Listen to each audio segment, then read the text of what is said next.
We are back and we are live. It is Fight IQ presented by RotoWire here for UFC 270, where we will once again crown the baddest man on the planet. The reigning champion is the underdog, Francis Ngannou, taking on the challenger who is the favorite, Cyril Gane. We'll talk about that fight later. We'll also have a trilogy fight. Brandon, the baby assassin Moreno, he's the flyweight champion, taking on the former champion, Deiveson Figueiredo. Moreno's won one. They've drawn one. Going to run it back for a third time. We had 13 fights on this card. We're now down to 11. I'll break the news at the top. Rodolfo Vieira and Wellington Turman fight is off. Vieira undisclosed medical issues. Joe will say it's a rampant case of vaginitis. And then we have Elia Topuria and Charles Jourdain is off. Topuria weight cutting issues, and he just seems like that type of guy who's going to have that issue his whole career. But those two fights are off. There will be no late replacements. 11 fight card, UFC 270 here on Fight IQ. I'm your host, the Daily Fantasy Sniper. With me, as always, the normal crew is back. The regulars, the co-hosts, the analysts, the important guys. I'm just here for some comic relief and to drink my coffees. It is Chris Olson. You can find him on Twitter at Real Chris Olson. Joe, better known in the MMA community as Sun Tzu at Sun Tzu. Guys, been a little while. Happy New Year. Hope all is well. What's going on? As they say in Thailand, Suksun Wan Pi Mai. Happy New Year in Thai. Wearing my Kamikaze Overdrive hat today. Shout out to Scott Johnson, one of the original OGs. He has since retired. Helped me take down a GPP where I got to meet Mr. Frank Mir. Look, I have been looking forward to this card, but I've got a bone to pick with DraftKings. I am very upset over the contest sizings of this slate, which have got me very down. I killed myself playing NBA to win entries into the 555 so I could max it out. And lo and behold, it's a mere 20K on top. So, yes, I'll be happy to win it, but I would much rather have 50. I'll turn it over to you, Chris. Yeah, I just wanted to redirect to this card a little bit. I made my little joke on Twitter that this was actually UFC 270, Dana White's Contender Series. We have quite a few Contender Series fighters and even some others who are not Contender Series fighters, but debuters all the same. I know fighters fell out, but it's seeming more and more, and maybe I'm just slow to wake up to this, like that the primary function of the Contender Series now is just to have bodies on call for when fighters fall out. I mean, we've seen these fights now, and I think Brett Apley made this point last week that these fighters that we hyped them up with these gaudy records are not quite all they're made up to be. But I'll stop bitching now because we do have two excellent fights at the top, the two title fights. One of the best fights, one of the most exciting fights I think you can make in MMA right now, which is Ngannou Gane. Incredibly psyched for that. We're here for all of it, and I'm ready to get going. So let's break it down.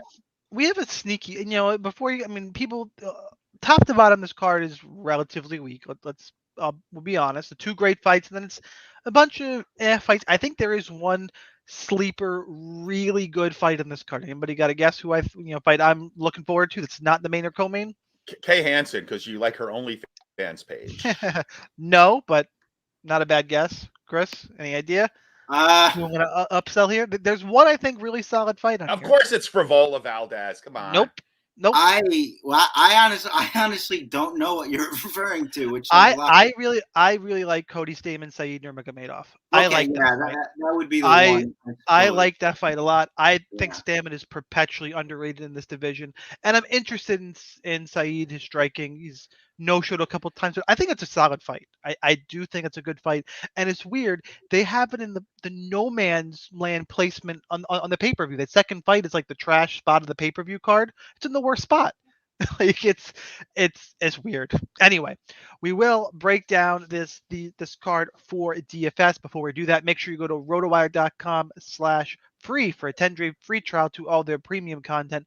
No credit card required. MMA, NFL, NBA, all the good stuff. Optimizers, tools, season-long, daily. You need it. They got it.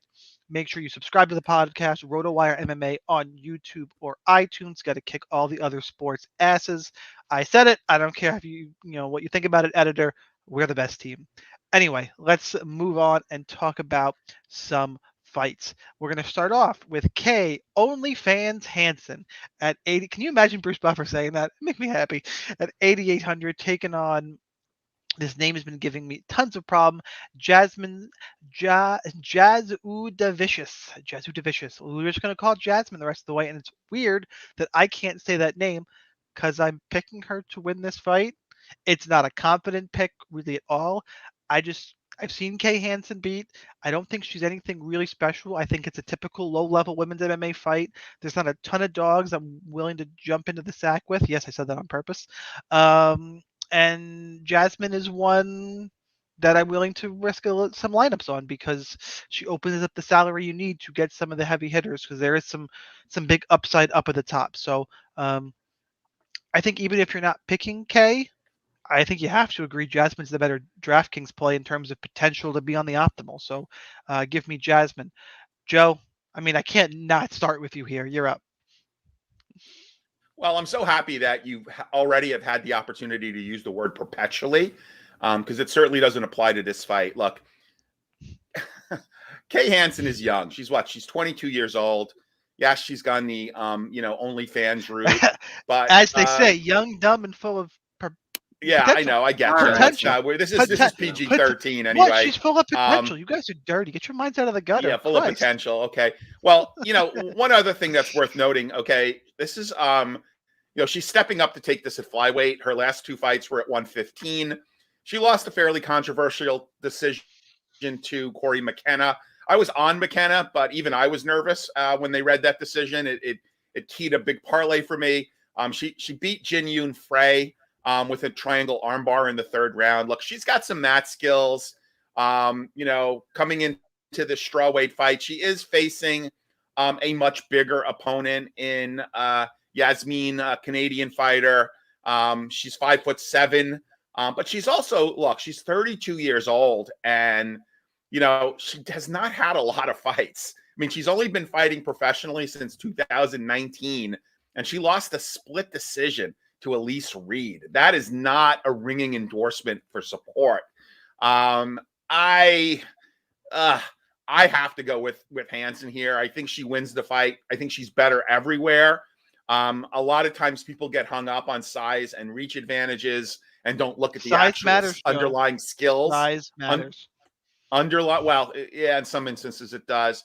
Don't look at the underlying skills. I mean, let me see if you guys remember a fighter by the name of Holly Holm and a fighter by the name of Megan Anderson. They saw how Holly Holm looked next to Megan Anderson at weigh-ins, and all the money came in on Megan. What no one realized is that Megan could not defend a takedown, nor could she get up. Holly dominated that fight. Look, I think Kay is going to win a pretty decisive decision here, maybe get a late finish. There's still, even with two fights having fallen out, there's still too much at the upper end of the DraftKings salary spectrum to fully endorse Hansen as a play. I will have a couple of shares of the dog here, but do you really think the UFC wants to get behind a 32-year-old fighter who's been fighting for 2 years? Hansen is more marketable. I don't know how Dana feels about the OnlyFans page, but I'll take Hansen here to win either a decisive decision or to get a late finish. Chris? Yeah, I agree with Joe. I think there could be some sneaky upside just because Jazz. I like that, by the way. I'm sticking with it just because Jazz is, she strikes me very much as Joe mentioned her size, and I think that's probably just how she succeeded on the regional scene, just by using her size and getting fighters down. I mean, I think one of the themes with the Contender Series fighters here is none of them looked all that good in their Contender Series fights, even the ones who won. And Jazz really just sort of muscled her opponent to the ground a couple times. I don't think Kay Hansen is going to have a problem with the size or strength disparity here. I think she's a good wrestler.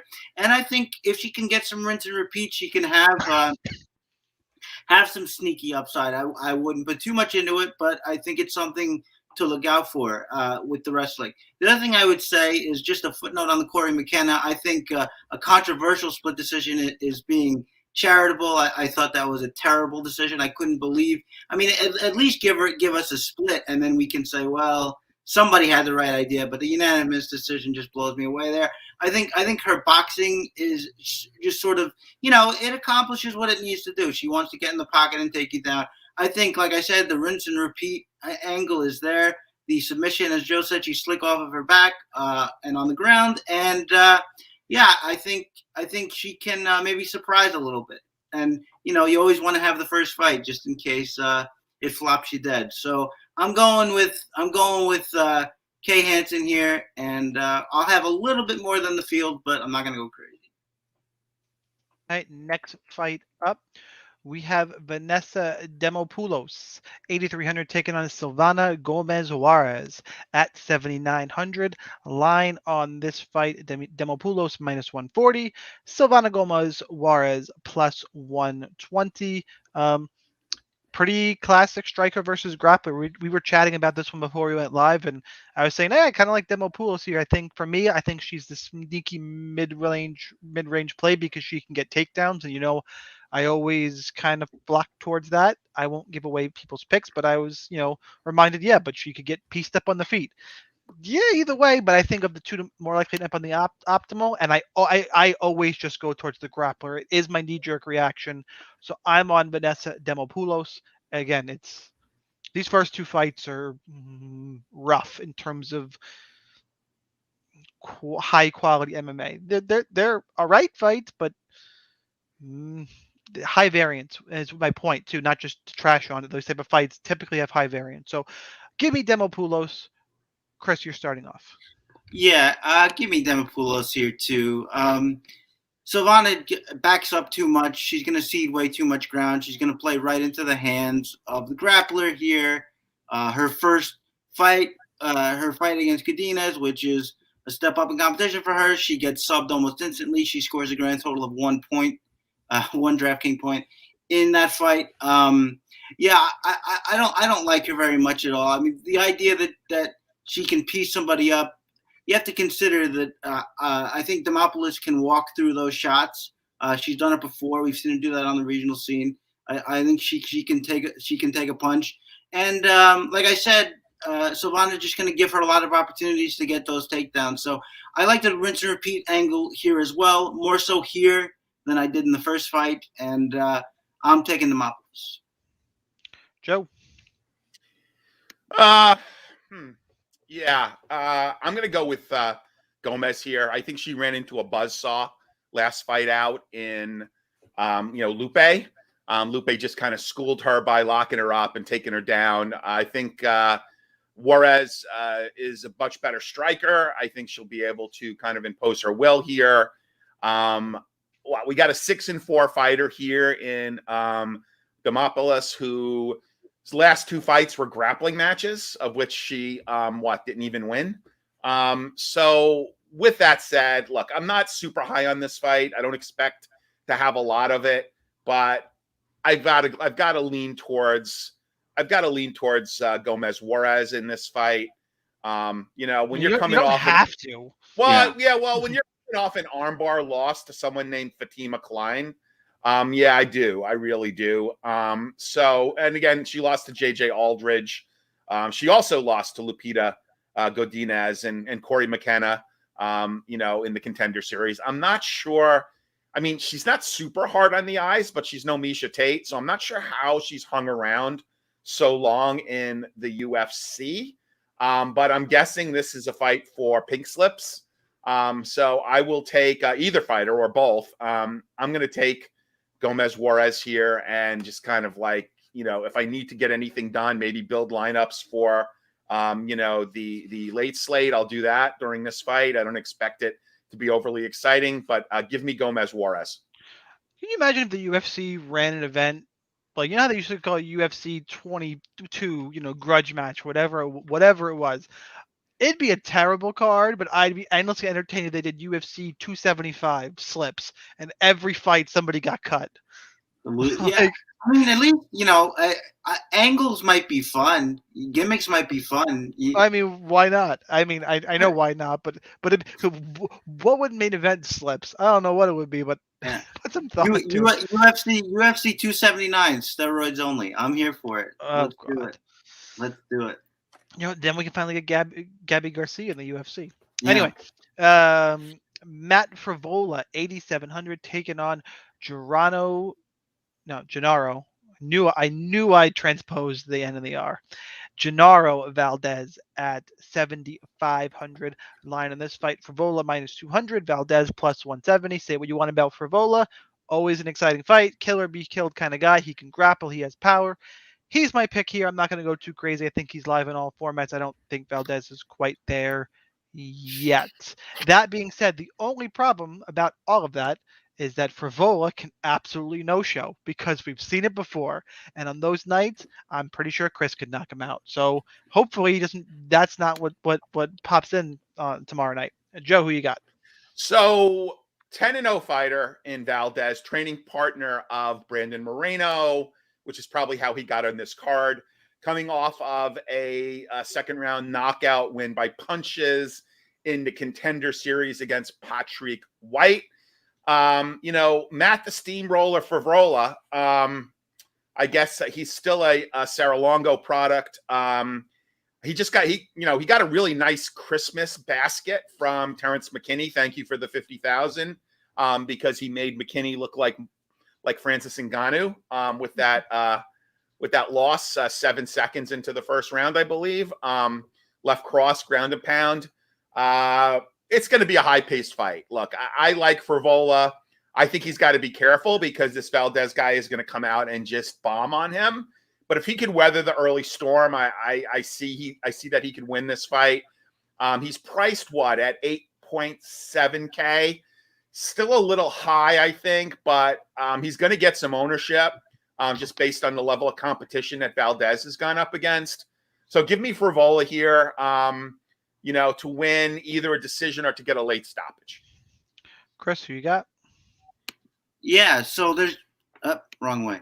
So there's so much of, I guess, an aura built up on Matt Frivola, and it's not just Shaun. I when I looked, I was even surprised when I was writing this up. Does anybody want to guess how many knockout wins Frivola has in his career? How about none? One. Yeah. One knockout win. So to say that he has power, I mean, sure. I mean, he swings hard, but the knockouts don't really come. And for that, I think, is the reason I'm on Valdez here. Because like Joe said, he's just going to come out like a madman and bomb. And he does that in service of getting in the pocket and getting takedowns. We've seen Frivola out-wrestled. Sarukian got him 10 out of 12 times. Sarukian has a 40% takedown rate. Otherwise, he got upwards of 90% on Frivola. I like those odds for our man Gennaro. I just don't know what Frivola does well. He's 2-1 in the UFC. One of those guys, one of those wins is not around anymore. Luis Pena. He got hurt and almost finished in that fight. But to be fair, Luis Pena would be in the UFC if he wasn't going to prison. Like, that's a rough point, dude. That's a rough. Well, he struggled while he was here. It's not as though he was putting on fire performances. And, true, but he'd still be in the UFC. Sure, but that's because they keep everybody around here, going to jail. But fair enough. I just think that, I always look out for these lines where, we have a known commodity, which is Frivola, who as I said, might have a little bit of aura built up around him unjustly. There's a lot of hype on him coming in, and then he gets instantly knocked out by Marco Polo Reyes. And I mean, when's the last time we saw him? We got to put him on a milk carton. So I think that, is there that much difference between Marco Polo Reyes and Gennaro Valdez? I would say probably not, So I think if one can do it, the other can. We're looking for dogs. We're looking for these high-octane fighters who can put a pace and either knock you out or get a lot of takedowns. That's Gennaro to a T. I'm taking him here. You and the dog. All right. I mean, I can't even. It's another. There's variance in the fight because Frivola can no-show. Don't worry. There's another dog which is coming up where you will have something to say. I guarantee it. It's probably this next fight. I bet then. Unless, you're not picking Pete Rodriguez, are No, you? he's not. He's not. No. No. Okay. Just because I was saying how much I like Ryoni. Guy, Pete Rodriguez has got the worst Tapology photo. Yeah. I mean, who wants a Tapology photo where you have a belly? I mean, come on, dude. Well, his nickname is Dead Game. What does that even mean? I don't know. It means It's like an insult to yourself. Dead Game. Yeah, I don't know. Anyway, let's talk about Tony Gravely, 8,900, taking on, I can't say this name either, Simon Oliveira. It's an Oliveira, S. Oliveira. This name, usually I'm great with the names, but the Portuguese names just bend me over, man. 7,300. The line on this fight, Gravely is the favorite currently at, I can't find the line. It keeps the minus 250. Oliveira plus 200. Speaking of getting bent over, that's what Gravely is going to do to Oliveira. It's not going to be pretty. It's not going to be sexy. I think it's going to be a good old-fashioned wrestle fuck. So give me Gravely to win that way. If Oliveira can bait this into a firefight, sure. Because Gravely we've seen hurt. He's not a good striker, but he's a good relentless type of wrestler. So again, those are the guys I tend to pick. Give me Gravely by wet blanket. Chris, you're up first. Yeah, I basically agree, but something scares me. And by the way, his chin is terrifying. His chin is terrifying. It is, but I mean, it wasn't that really. I mean, Manus can crack. He's a pretty good boxer, and I mean that fight was heartbreaking. Gravely had him knocked out in round 1. The fight doesn't stop as it should have. That was so crazy. He's able to continue, and then knocks. I mean that's just some bad luck. But I mean the chin is one thing, but the thing that I was worried about is submissions are the Achilles heel. That's 5 out of 7 losses for Gravely have come by sub, and there's a lot of sub on Simon's record. What am I doing? Oliveira's record. A lot of subs there, and quite a few guillotines, and Gravely has a couple losses by those guillotines. So can he stick his neck somewhere where he can't get it out, and then the fight ends that way? Yes, I think so. I'm not picking that, because I don't like picking fights on such narrow margins like that, where it's like, okay, he's going to shoot in, and I know he's going to get a guillotine. I mean, that's too narrow for me. I don't like that, especially when you have a guy like Gravely who can do the rinse and repeat and can get a lot of points. Plus, it's not like we haven't seen Oliveira held down on the regional scene. We have. I just think people should keep that in the backs of their minds, because it's a real possibility that I think he just walks himself into a submission here. So, all that being said, I like Gravely. He has some power, as we've seen. As long as he doesn't fall in love with it, I think the aggression that he shows on the feet can really keep Oliveira backed up. But and so my pick is Gravely. If all goes well, he puts up 105, 110 points in like a blanket decision, high volume decision, as Shaun said. But always keep that in. I would say have a couple Oliveiras, because you don't want to get burned by that guard sub, and part of me can feel it coming. So there's a warning. Joe, who you got? Well, I have to say though, Chris is such a prophet. I mean, you think this is an MMA show and we actually give out life lessons. I mean, sticking something someplace that you can't get out is really a life lesson that we should all be cognizant of. As it relates to this fight, I like Tony Gravely a lot. I think he's probably your safest cash play. He has got a very good floor and a high ceiling. I could certainly see 12, 13x even in the decision win due to grappling upside. The opponent comes from, actually, it's not an oxymoron to say he comes from one of the better Brazilian camps. We've all known the downfall of the Brazilian camps since drug testing began. But Astra Fight Team is a pretty good camp in Brazil. He fights out of that camp. Again, this is a fight for Tony Gravely to win. If he loses this, I could also see a pink slip coming his way. For those of you that don't know, regardless of your contract, the UFC can cut you coming off of 2 losses. So this is a fight that Gravely is going to be keen to win. Again, I like him in all formats, but I particularly like him in cash. He's priced a little high, but with 2 of the upper end fights falling off or two of the upper end ownership absorbers coming off, I could certainly see him getting a little bit more play. But give me Tony Gravely. Thank you for the life lesson, Chris. I accidentally, I don't know if anybody caught it. I know Chris did, but I disconnected trying to click on something because I was looking at a different monitor, and Joe said there was such thing as good Brazilian fight teams, and then tried to reference team Astra Fight Astralis. team. Yeah, that's where Junior Albini's out of. That's where Darren Till fought. Yeah, yeah, he sucks too. I'm saying, no such thing. I'm saying as far as Brazilian fight teams go, there, Joe. It's an okay fight team. I'll go to some shitty corner in Rio. I'll find 9 tough gang-looking guys, and that's a better fight team than whatever the shit you We're just going to start referenced. calling you DFS Sniper Capoeira. I can't say Brazilian shit. Give me all the Russian names. I can say Magomed Ankalaev, Magomed Sharipov. I could say all the Russian things. You give me something Brazilian, and my tongue just goes, no, I'm out. Say it as white as you can and get through this. There you go. That's what happens. Anyway, let's move on to Jack Della Maddalena at 9,200, taking on Pete. I was gonna call him Dead Money. Dead Game. But I like Dead Money better. Pete. I Money. like that too. It makes sense at least. At least you got one that makes sense. Pete Rodriguez at 7,000. Guys, Jack Della Maddalena is not good, and he in this fight is a minus 335 favorite. That's what you should know about Pete Rodriguez. That's the entire narrative to this fight. Della Maddalena should get a knockout. I like him in all formats, especially on FanDuel. I mean, if Pete Rodriguez wins, I'm going to have a really bad day. Don't message me on Twitter. I don't want to talk to you. Yeah, go ahead and give me Della Maddalena. Joe.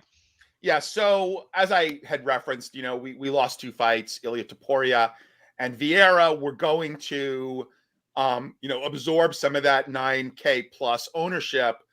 Again, with the acknowledgement that forecasting ownership is not my DFS superpower, I do see a lot of that ownership going over to Magdalena or Della Magdalena. To Shaun's point, tread with caution, but he does have one of the best inside the distance props, on the whole slate. I think it's minus 150. You can't ignore that.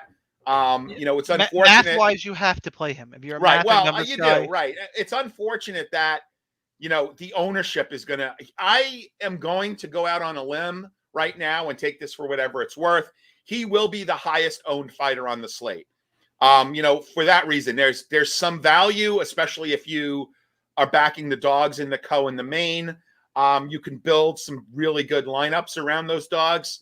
I see him absorbing, again, a lot of that ownership from Vieira and Topuria.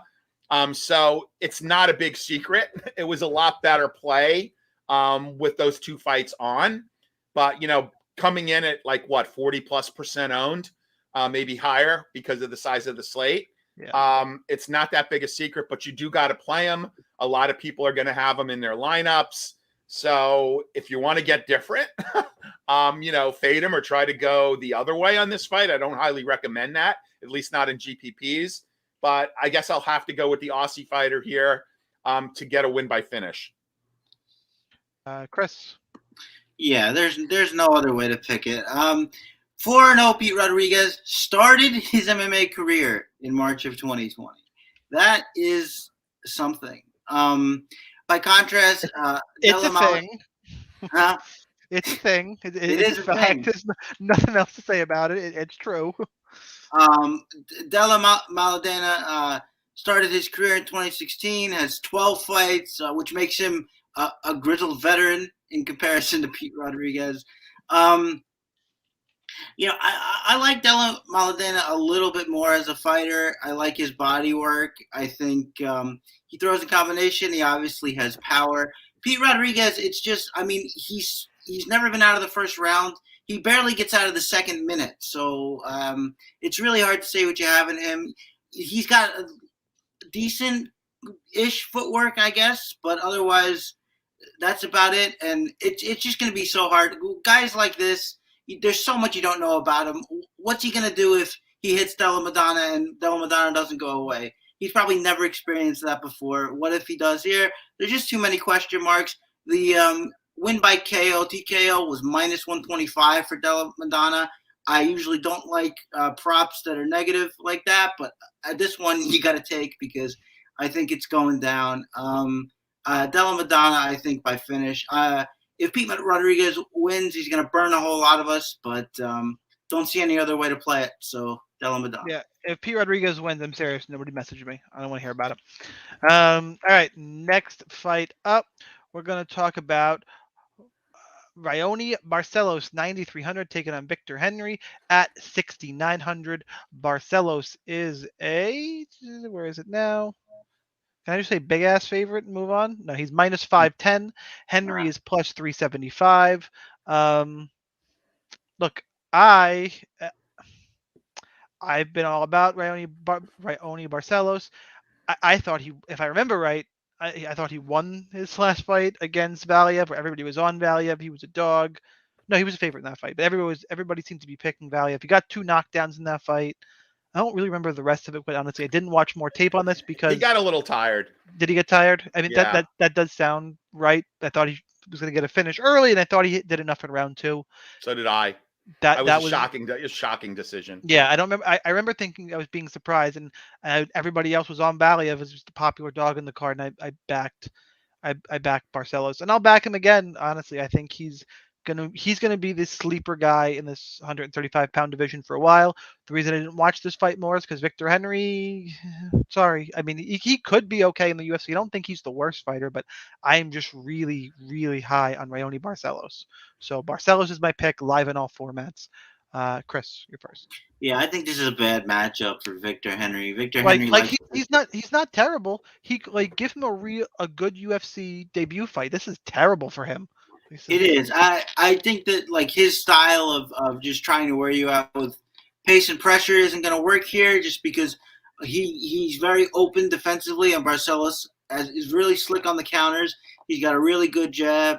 When Victor Henry fought Kyler Phillips a couple years ago, Kyler Phillips took him down whenever he wanted and put him in a whole bunch of bad spots, whole lot of submission attempts. Barcelos can do that here. Barcelos is obviously a much better jiu-jitsu fighter, one of the better jiu-jitsu fighters in this division. So I don't see any other way for unless he can just keep getting up and tire him out. But I don't see that happening either. I think that Barcelos is probably going to walk through this. Victor Henry might see better days, but it's not going to be this one. The play is a strong Barcelos here. Joe.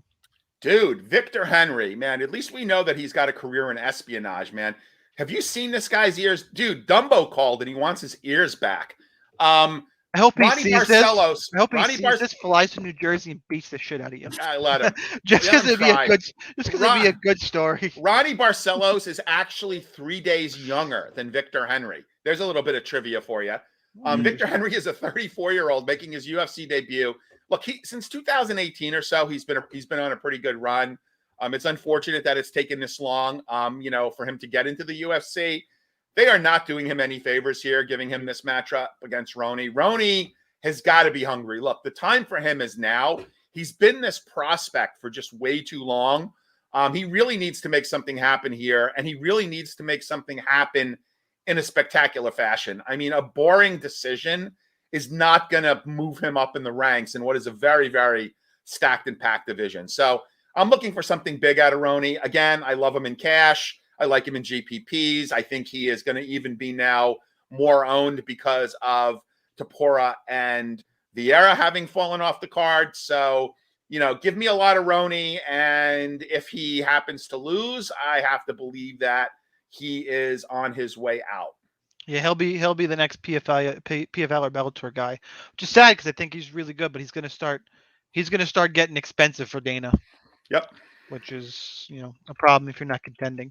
All right, next fight up is sorry guys, bear with me 1 second. I have all kinds of computer issues. All right, I'm good. Oh, it's the people's main event coming up next. Holy shit! That's my mouse did that because it doesn't want to talk about this fight. It's out. Michael Morales, 8,200. Take it on Trevin Giles. No, okay. Michael Morales, 8,200. Trevin Giles, 8,000. Line on this fight. I believe the last time I looked, it evened up to a pick 'em. I don't see a line posted anymore. What? You guys see a line for this fight? Oh, there it is. Michael Morales, it got moved on best fight odds. All the canceled fights are above it now. Michael Morales is minus 115. Trevin Giles minus 105. Depends on the book. It's a pick 'em in some spot. Look, I'm on Morales. It's not a confident pick. I don't think this fight is terribly meaningful for DFS. That being said, it's in the mid-range and there are 11 fights, so you kind of have to play who you think is going to win at least a little bit if you're MMEing. So I'm on Morales. Trevin Giles is okay everywhere, and it really what it comes down to is I think if Giles wins, I don't think he scores high that often. He just doesn't. I wanted to look at his his fight history and his wins. His best one is a 92. 92-73, way back against Bogdanovich, which I'm not even going to count that.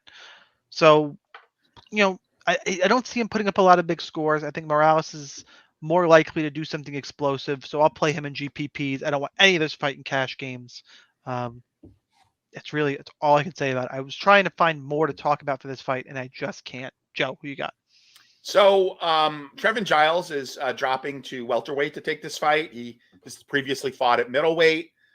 His nickname is The Problem. I also believe he is a full-time serving police officer, unless that's changed. I know that in the past he had taken time off to go to the academy. I believe he is still a police officer. Someone feel free to, ping us if we're wrong, if I'm wrong. Look, Morales is 10-0. I mean, this is going to be look, we're making fun of this fight, but I am a little bit interested in the 10-0 fighter going up against Trevin Giles. I mean, is he just fighting, cans? Is his competition level so inferior that, Giles making his welterweight debut is going to roll over him? There are some intriguing aspects to this fight. You're right. Giles doesn't score well. We don't know anything about his opponent. Look, I'm going to throw a coin up and say, give me a little bit more Morales here, just because he's an unknown quality and we know what Giles can do. And he's coming off of, a ground and pound loss to Dricus du Plessis. So I'm going to go with Morales, but it's not a confident pick. And I will be very honest, I have not spent a lot of time on this fight. Probably would have spent more had I known we were going to lose two fights. But I'm going to take a small stab with Morales here. I'll also take a small stab with Giles. But, more heavier on Morales because we already know what Giles can't do. And we really don't know what Morales can do, if that makes any sense. I would stay away from this fight in cash, purely GPPs, purely mass entry. Chris, who you got? Yeah, Trevin Giles is one of my misses. I really thought he was going to be a lot better than he's performed in the UFC as far. He's a slick boxer when he can get going. He has a little bit of power and an underrated grappler. He tries to grapple when he shouldn't, but he was really competitive with Gerald Meerschaert in that fight until third round and Meerschaert just dragged him into the deep waters there. But Michael Morales is interesting. He's got a big height and reach for this division. He's coming in with it. I saw the note from Lorosenko in the Contender Series. He's an Ecuadorian wrestling champion, so we'll see how that goes. Although his wrestling on the Contender Series didn't look all that great. We've seen that from wrestlers who are credentialed but don't really wrestle in the cage all that much. Their wrestling isn't all that great. So we'll see how that plays if the fight does want to go to the ground. Like I said, I think Giles is a pretty good grappler. Giles has a tendency to be winning fights until he loses them. That was the case with Duplessis. That was the case with a number of other fights. You can say in Trevin Giles' defense, he is not even defense.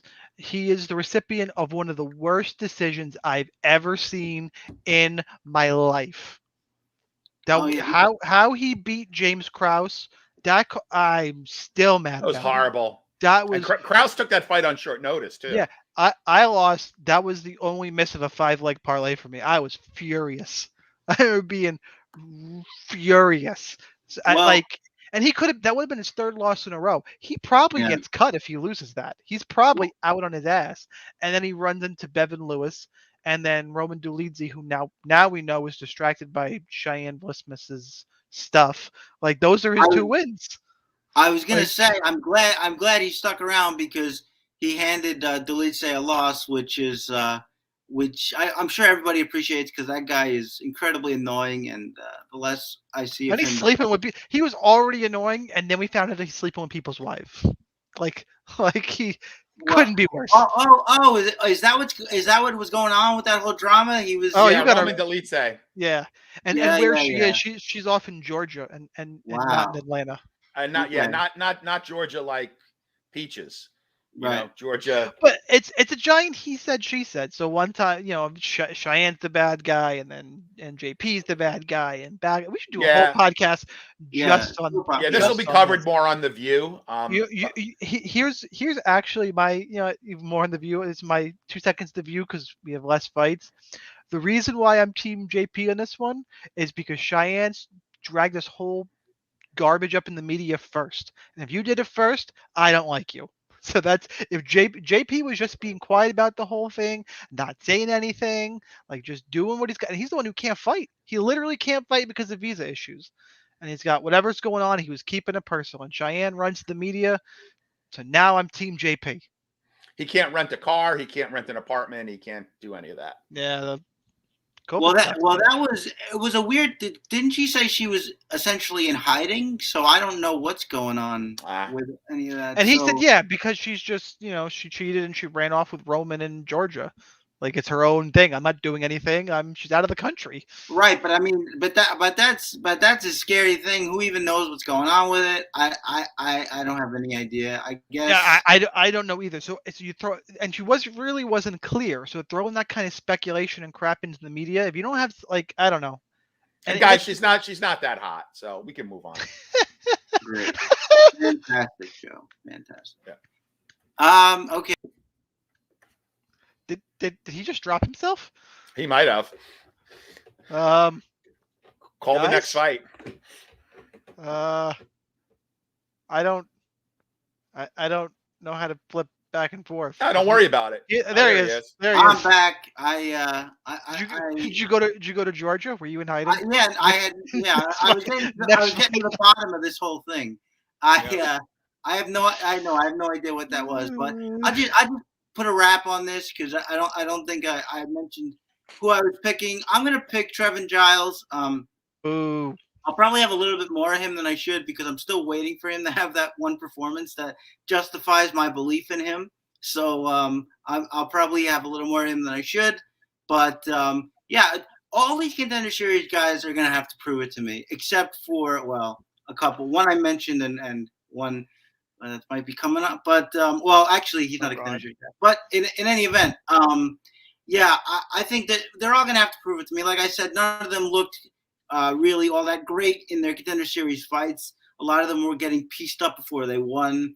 I don't really trust any of them all that much. So I'm getting the rap sign. And you know what? I agree with Joe. We spoke way too much about this fight. It was fun. Not that good. My pick is Giles. Come on, we're just having some fun. Just because you know what? If you're gonna go to White Castle after this, bring enough for the class. Wendy's. Yeah. Oh, even better. I had Wendy's last night. Mm-hmm. I'm in shape, as you could tell. All right, next fight up. Michel Pereira, 9,100, taking on Andre Fialho at 7,100. Line of this fight. Pereira minus 280, Fialho plus 225. Look, Pereira is better, but he's a maniac. So, give me Pereira. He probably wins this fight. He could go all. It's a weird one. But Fialho is another. This is probably the guy Chris is taking. This is probably what he's doing. Who knows? Who knows? I do know because I know who's left in this card. I have no issue with Chris taking him. So I think Pereira is better, but I don't trust him at all. So I do think this fight scores pretty well. I want a little bit of both guys. This is a dog I do want some of the other side of, but in terms of pick, it's hard for me to pick against Michel Pereira in this spot. So he will be my straight up pick looking at this. Oh, good. Joe, you're up first. So Chris, hold your horses. Okay, right. so look, I actually I'm with you, Shaun. I want both sides of this. Fiello is experienced. He's got some PFL. He's got some Bellator. You know, how the mighty have fallen. I mean, he KO'd Michael Vick. I mean, you know, Michael Vick was like a step away.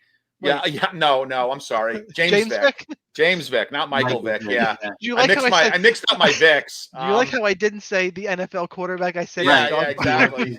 Yeah, you know, James Vick now I hear he's got to actually watch how quickly his head hits his pillow because he knocks himself out each night. Yeah, so he knocked out James Vick, which again, you know, that's what it is.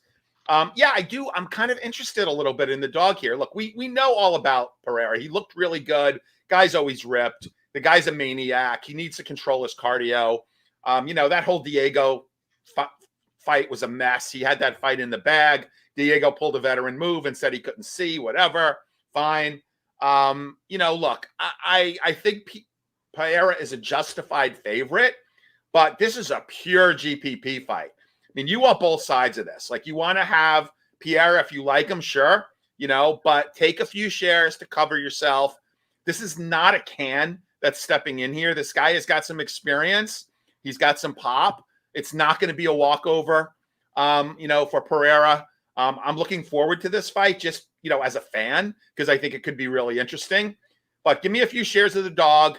I like other options above 9K, so I don't think I'm going to be that heavy on Pereira, but you do need shares in case he just goes berserker and ends up being able to finish this guy early. But again, pure GPP fight, mass entry. I want both sides, but I guess I'll lean. You know what? F it. I'm going to pick the dog to win. Joe, how dare you? You knew I was coming up on it. I've been teasing it the whole show. Mm-hmm. The entire show. And he just steals it right from underneath. Sorry, everybody, dude. Drop a thumbs up in chat if you like that Joe just undercut I Chris. can't. I am flabbergasted. Sorry, dude. Flabbergasted. But I will say that I love the Diego Sanchez thing because it happened, and then when have you ever seen a fighter admit that? Like, yeah, that's what I did. I took it. You know, Diego Sanchez does get knocked out when he lays down at night. Like, well, but I mean, like you see the whole thing with Aljamain Sterling. It's like, no, of course not. I mean, and who knows? Like. And we're getting thumbs up in chat. You know what? I'm not putting up thumbs with up, guys. This is wait, ridiculous. Do you remember the Ed Herman, Mike Rodriguez thing? Did Ed Herman ever admit to that wasn't a low blow? I was knocked out to the body, and then I got up and I submitted that motherfucker. But that's even funnier because it was such a obvious low blow that him not admitting that it was is no, it wasn't a low blow. You mean it's obviously not a low blow? Yeah. It obviously was. It obviously was not. Yeah. Yeah. That was. Yeah. This is. I love that he picked Fiallo. and now I'm getting the chat stabbed me in the back. Joe stabbed me in the back. No one stabbed you in the back. It was right to your face. They stuck a knife right in your belly. I just can't win. But yeah, I am picking Fiallo here.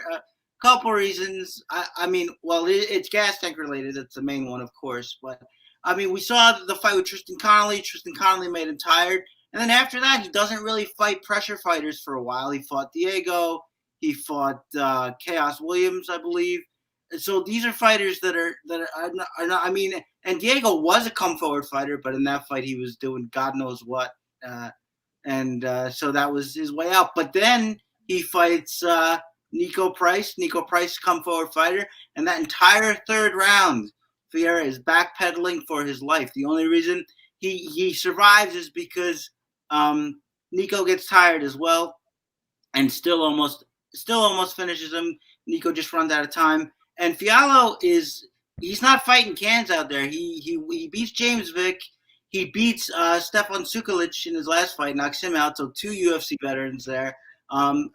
Maybe not the best competition, okay, but point being, he's not fighting, 3 and 5 fighters, as we have seen with most of the debuting fighters on this card. So, yeah, he's got a lot of power, knockouts in his last 4 fights. I think that better combination puncher than Nico Price, I would say. Puts it together a little better. My read is that he has more pure power, so it's going to be really interesting. I think that, of course, Pereira is really dynamic, really fast, explosive.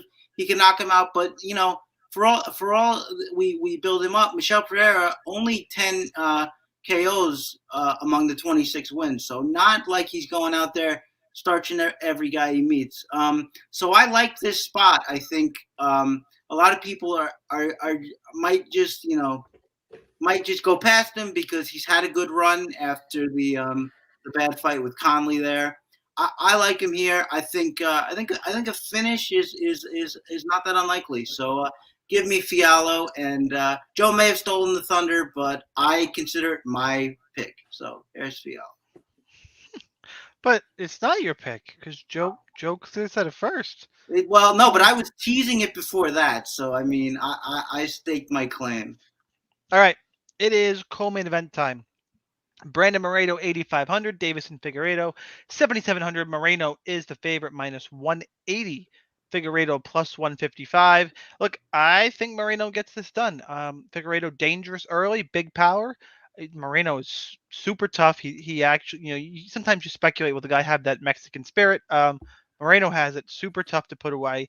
Slippery grappler. So that power chokes the Figueiredo. I don't think are going to get it done. Moreno's really good in the scrambles, really quick. I just think he just did not get finished early and let Figueiredo swarm. I think Figueiredo, even if he's in better shape, he's never the kind of guy to be built to go 5 rounds. He's just not. And Moreno, I think, is and will wear him down. I'm going to take Brandon Moreno by 4th round TKO is my pick for this one. Joe, you were first. No, sorry, Chris, you're first. Yeah, I think it's probably fair to say that Figueiredo wasn't really himself for that fight. Didn't really come out in top form. I think that's fair to say.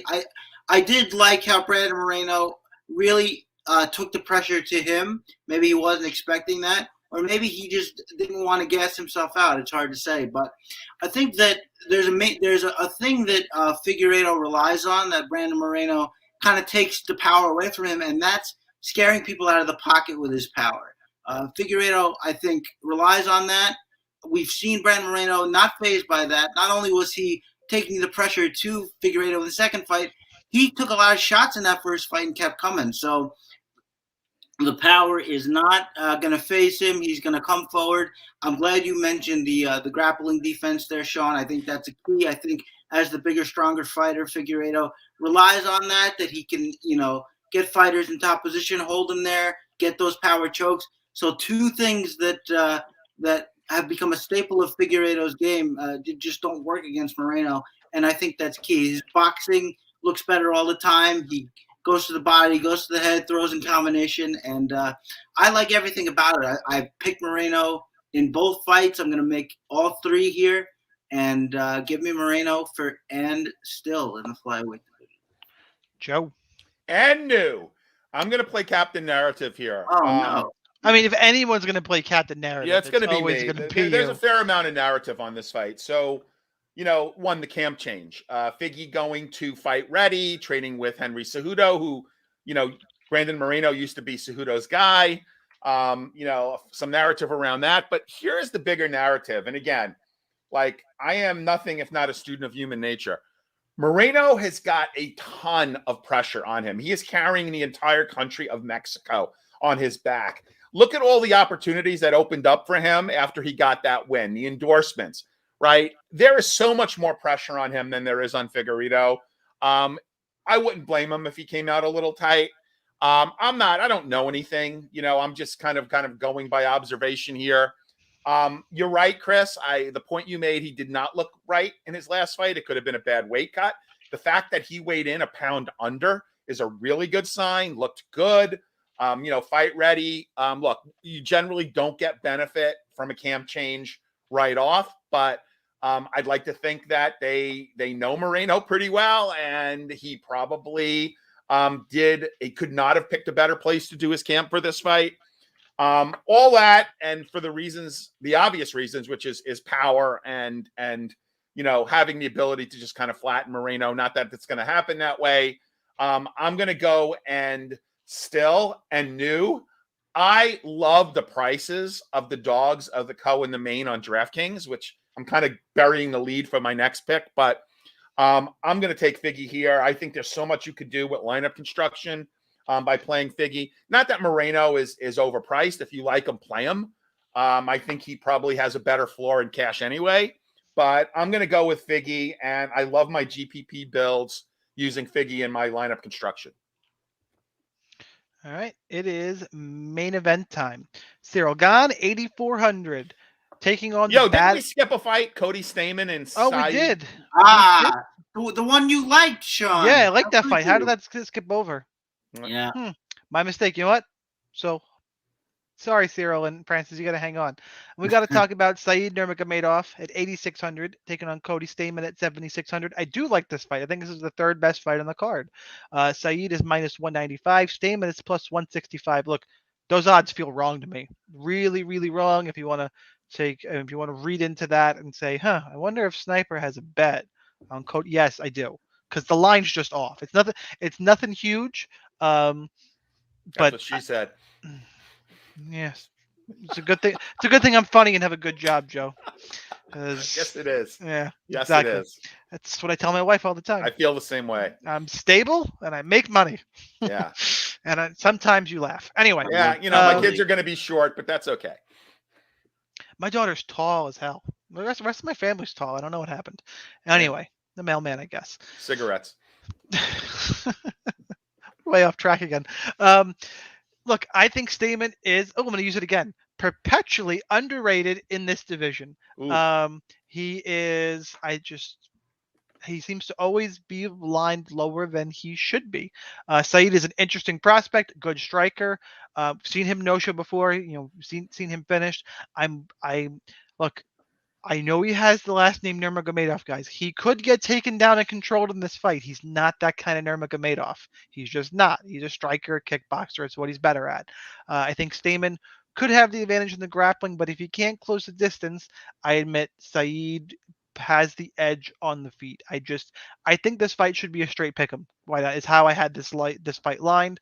So I see value in Stamen, especially on DK though, with all the great pay-ups.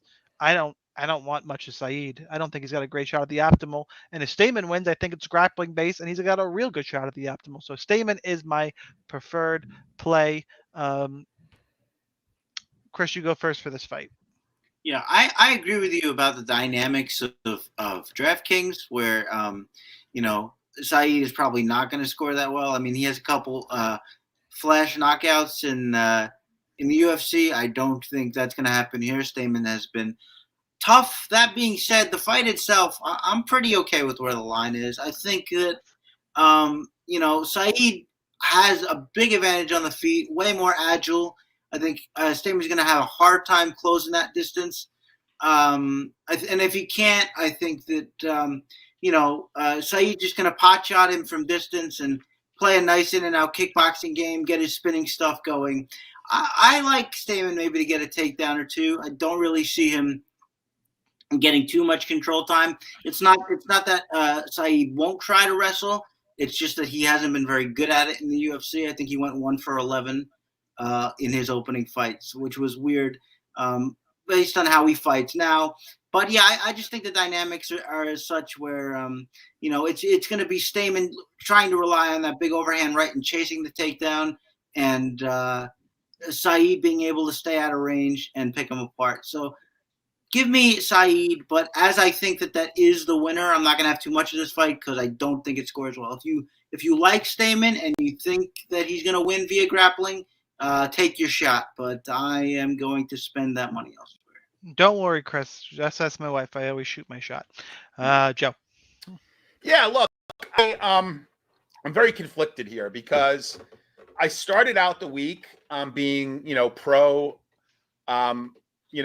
Saeed, and I had a lineup that I thought was just fantastic. And then I will say that, like, I've been kind of convinced more to be pushed towards the middle. I watched a few of Stamen's fights. Like, he has never been finished. He has fought better competition, and he could actually win this fight on the ground. So, oh gosh, I'm gonna stay with my pick of Saeed. But this is a fight that I probably want more of Stamen, simply because if Saeed does not win by finish, which is unlikely, at 8.6K, I don't see him scoring, where Cody has a better floor with grappling. So I do want more Cody. I plan to probably have more of him in my mass entry lineups. So oddly enough, I'll pick Saeed to win, but I will tell you I'm going to play more of Cody on DraftKings. As you should. All right, next fight up. Now we can talk about Cyril Gane at 8,400, trying to become the baddest man on the planet. A title currently held by Francis Ngannou, who is the underdog at 7,800. Gane minus 145, Ngannou plus 125. Look, it's interesting that, we all, the breakdown of this fight. Gane is better technically, needs to play the distance game, potentially could get takedowns, all that stuff, and just Francis has freak power. And you could say, like, we all know the breakdown, and still, do you really know what's going to happen? No. This is the one division where you can rely on freak power. I will not pick freak power, but it's one of those, I can't remember who said this on Twitter. It might have been my friend Newsom. If it is not Newsom, and if you said it, I'm sorry. It's interesting in that no matter who you're picking for this fight, that camp is kind of can see the other side and is like, yeah, maybe. Like, no one is like calling the other side insane. I think everybody sees both people's path to victory, and we're just gonna see what happens on Saturday night. So, give me Gane.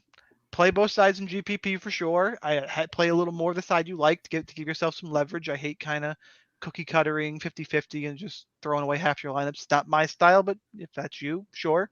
I will say in cash games, just stack the co-main and don't go near this fight. Like, or if you really want to play one side, sure. But I think you can get better options here. I would just stack the co-main and potential 5 rounds there, and just sit back and enjoy whatever is about to happen. Like, this is gonna be wild. So Gane is my pick, but no real confidence here. Joe, who you got? Yeah, so look, I get the narrative on Gane. I really do. I'm going with Frankie Murder here. I also agree with what you said about this not being a great cash fight. If Ngannou does not win by knockout, and Gane, let's say Gane wins going the distance, he's never really been a prolific scorer. It could be 80 points or slightly above 80 points. Ngannou in the odd situational fight metric where he wins a decision, which I don't see happening. He is not going to score that well unless there's a knockdown or two, and even then he might not score that well. So again, GPPs, the lineup constructions are a lot more interesting with Ngannou. You can certainly make some nice lineups with Gane. I would say mix and match in GPPs. I think the co-main is a much better fight for cash. And if you are going to stack, which I don't think I will, but it is a better fight to stack as well in cash. So give me Frankie Murder here by knockout. I have a hot take for once we finish this fight, which I'll give you guys by way of a wager, which I like, which I got to give props to someone who Brett and I did alpha today on Twitter, and guy gave us a really good bet, and I'll give out that bet once we're done here. Chris? Yeah, I would push back a little bit on the idea that Francis is just power. I mean, we all have that image emblazoned in our heads of the Jair Rosenstrike fight where he just sort of windmills his way to victory, and that happened, and we can't pretend that it didn't. But I would say that Francis has always kind of had more technical stuff in him. His timing on his counter. But Gane's is better, no? No, it's better, but I would just say that it's not as binary as all that. Like Francis has always had good timing on his counters, even going back as early as the first Curtis Blades fight. His wrestling defense has not, aside from the Stipe fight, it was never really that bad. It was good in the first Blades fight.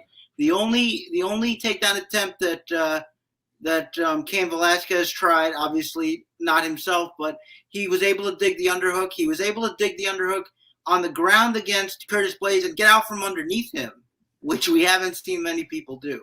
So, and he's only gotten better. I mean, that second Stipe fight, somebody put up a GIF, and I can't remember who it was, but it was highlighting some of his improvements, and it was jab feint, body jab feint to overhand right, which connects on Stipe.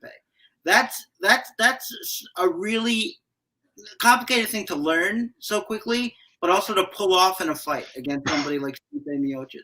I think that he's learning all the time. I love that not only did he stuff Stipe's takedown, he made Stipe pay for trying to wrestle, so that Stipe never even wanted to wrestle again. I love that. I think that that's really smart. We have to say that he's still hurtable. Watching that Stipe fight again, initially I thought Francis slipped and Stipe misread it when he came in, but no, he really did wobble Francis, and Francis was able to recover. So I do think the defense can still be a bit of an issue, but he's tightening up his boxing. He's tightening up his wrestling defense. He's got good timing on the counters. And Cyril Gane, look, we know what is the strengths of him. He's very technical, but I think mainly his big advantage comes from being just that much more agile, that much more athletic than his opponents. He's fought Junior Dos Santos, he's fought Alexander Volkov, he's fought Derek Lewis. I wouldn't say that Ngannou can keep up with him in the athleticism department, but he's going to close that gap significantly in a way that other fighters couldn't. He's going to use his leg kicks, which we saw for the first time in the Stipe fight as well. And look, we haven't seen Gane be the one-hitter quitter knockout guy. He picks you apart, and then he finishes you well. If you're going to let Ngannou hang around, that's when that power can show up. He's going to get a lot of bites at this apple to land the one big shot. If you feel like that's what he has to do, certainly in his back pocket. And, I can't trust Gane to stay safe for 5 rounds. Wow, I would have sworn you were going the other way. I'm so happy you're on my side here. Oh yeah, I just like to give a detailed both sidesing for all the fans out there. I'm very happy. But yeah, so you know my official pick for this, which I meant to say, give me Gane by rear naked choke. Wow. Oh yeah, wow. I mean, I think that's pretty hefty.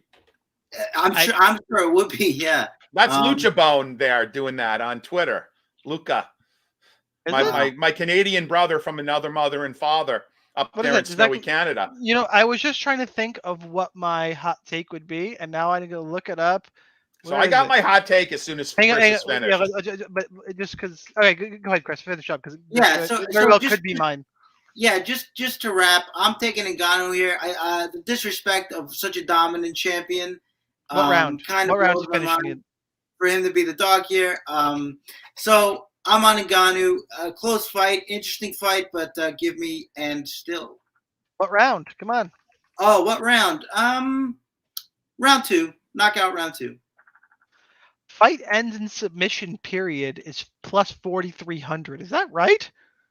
Oh no, in round 1. Yeah, could be. Okay. No, yeah, round 1. Yeah, that's got to be round specific. That's better. There, Gane wins by submission, plus 900. There's your hot take. Yep. Wow. That Lucha, our buddy Lucha. That is certainly got that. He banged it. I think his bookie cut him off. It's nothing worse than having a Canadian bookie cut you off. I mean, come on. Guys, hot takes here. I got my hot take, and this is again. I'm gonna be very thankful of someone giving me this play, so I can't take full credit for it. Now that I can bet in New York, let me. That's right. Yeah, tail this. All right, let's go. No, DraftKings is giving 2 27% profit boosts for UFC, which is awesome. Now it does limit the bet size to 50, but that's still a really nice profit boost. So what I did is I used one of the profit boosts and I bet $50 on this play. It's Figueroa to win by KO or submission, and the Ngannou-Gane fight to start round 3.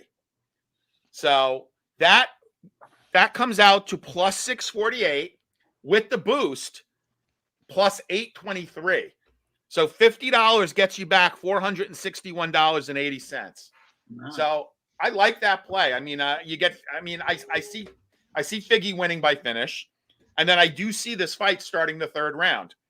And maybe that's where it ends, but it only has to start the 3rd round. So that's my play. 50 will get you back $461.80 with the profit boost. That's plus 823 or 8.23 to 1. All right, Chris, what you got? I was waiting for the official passing of the baton there. I am glad Joe didn't steal my thunder this time, at least. Thank you so much, Joe.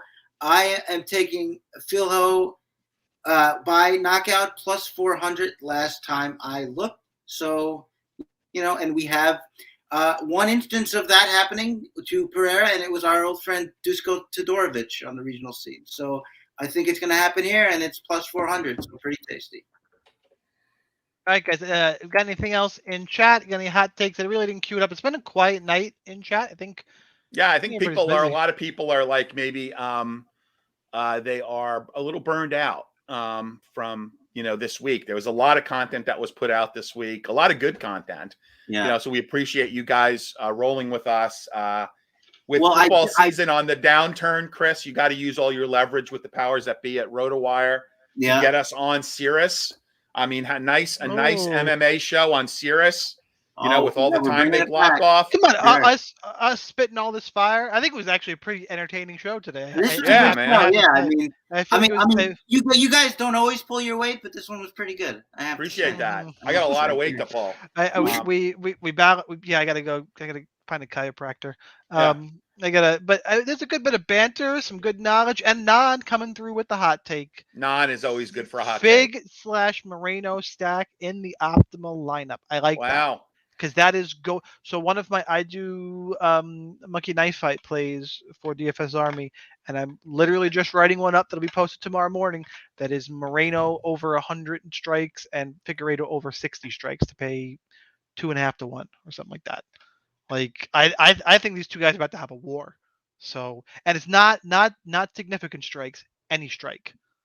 So can I just say I see 22 of you right now watching live. Can we get every single one of you to hit that like button? It helps the algorithm, and we really appreciate it. If you like that Joe undercut Chris earlier and took his underdog play, forget it. Click the thumbs up right there. Hit the little notification bell. Follow us on Twitter. All the good stuff. I couldn't not do that. Wait. What's our usual view and like count? Well, last time we got it's about 40 likes, and I would say 3 to 350 on the views. All right, we got to get the views up. This is what we're gonna do, guys. I want you to share whatever you got to do. Click on it a bunch. If we get to now, I'm gonna make this a big goal, but this is gonna be every week. If we get to, it's usually 350 and 30. 40, I would say, but yeah, about that. 40. All right. I want 700 views and 60 likes. Oh man! And I will come on the next show clean shaven if that occurs. I will do. Listen, I'm gonna. People have been bugging me. Why did you guys go to once a week? Why or once a month? I don't know. Can't speak for Joe or for Chris, but at least I am. I will. We get double those numbers. 700 views, 60 likes. The next one of these shows that gets to that. The next fight night card, I'll be doing a Fight IQ for not a pay-per-view. I'll come back. Double these. The numbers come up. 700 views, 60 likes, whatever. It doesn't have to be this one. The next video that does those numbers, we'll come on the next week because we got to grow this. We got to grow this. So I'll sign on for that. Gauntlet down to you guys. Yeah. Hey guys, we'll see. I do need to. I mean, it may not be all of us, but listen, even just me bad mouthing Chris for 60 minutes. Yeah, I'll that's get always picks. that. fun. That's what it's fun. I'll get picks from Joe. I'll text him. We'll figure it out. We'll have a good time. Before we wrap it up and do the goodbyes, make sure you go to rotowire.com/free for a 10-day free trial to all the premium content. No credit card required. Now, gentlemen, Joe, enjoy your Wendy's. Chris, Peace. enjoy Fialo getting knocked the F out. You guys, good luck in your contest. Have a good week. Later, guys. Thanks, everybody. Thank you. Peace. Really appreciate it. Peace.